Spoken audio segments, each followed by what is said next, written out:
Hey fun fans, it's Evan. I'm here at Team 9496 LYNK. Today we'll be going on behind the bumpers with their awesome bot. It has a 0 degrees of freedom. They are ranked 15 in the world and have an EPA of 220. So we'll be diving into what makes this bot special, their intake, hopper, shooter system, and incredible programming that makes this machine work.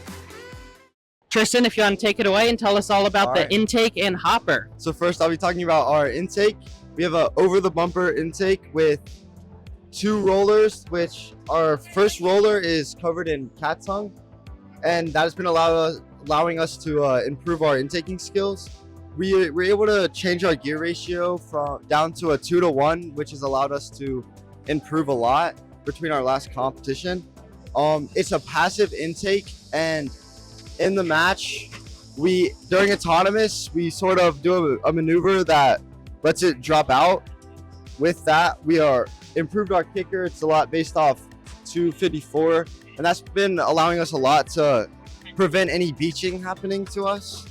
And then it's about version 4 or 5 of our intake, and followed by that we have our hopper. This is a version 4 of our hopper. Our hopper has had very minor issues. We were able to add a net, which has allowed us to increase our intake speed. And on our intake, we have 2 motors. With the hopper, it just slides right out. And yeah. Yeah, so tell me a little bit about the roller system here. So can you point out what is powered and what is not powered in the hopper?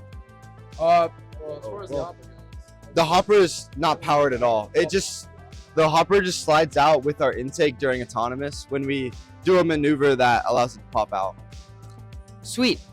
Samuel, if you want to go ahead and talk about your shooter and feeder. yeah, so our feeder system, from the intake right here, we go right into a roller floor. It's mostly inspired by 2017 254 right here, where we have 2 Krakens running this first part of it, and then an indexer run by another X60 right here into our shooter. And so we have 1/8" aluminum tubing all the way down here feeding into it. We have these 2 guides right here that are just passively rolling to help go in.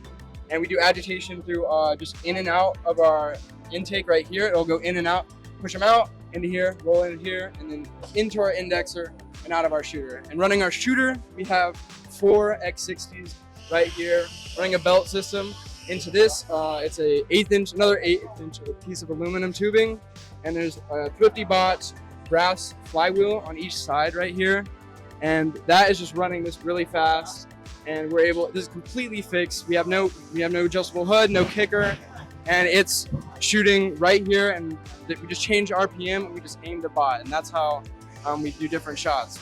It's all RPM, and speed. This whole speed is usually constant for the entire system here, and it's been extremely consistent than previous ones. Awesome. That looks like an incredibly effective and simple way to ease up on maintenance.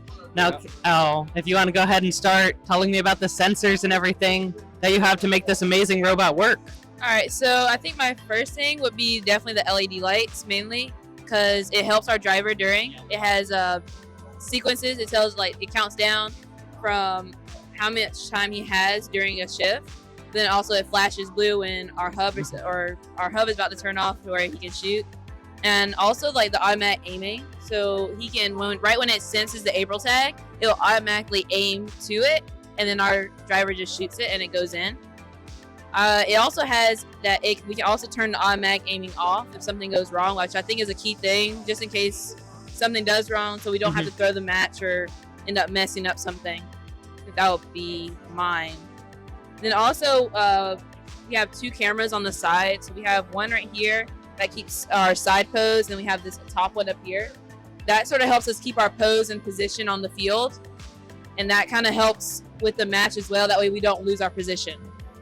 Awesome. Now, as you have almost no degrees of freedom, what sort of controls do you use with the flywheel to make sure you get such a consistent shot? Yeah, I think it was just strictly RPM on that one. Well, this is Team 9496 LYNK. They have a fantastic robot. This is their 3rd event of the season, and they're looking to make a fantastic showing going in states. I know they have more in the works, and we will see them at the First North Carolina District Championship. Thanks for watching. Don't forget to like, subscribe, and click the bell to stay up to date on future fun videos. For over 100 years, Kettering University has offered a better education because from day one, that education has been built on hands-on, co-op learning. Kettering's impressive alumni network includes founders, presidents, CEOs, and frontrunners who have a reputation for transforming industries with their resolute leadership. Apply today at kettering.edu/first.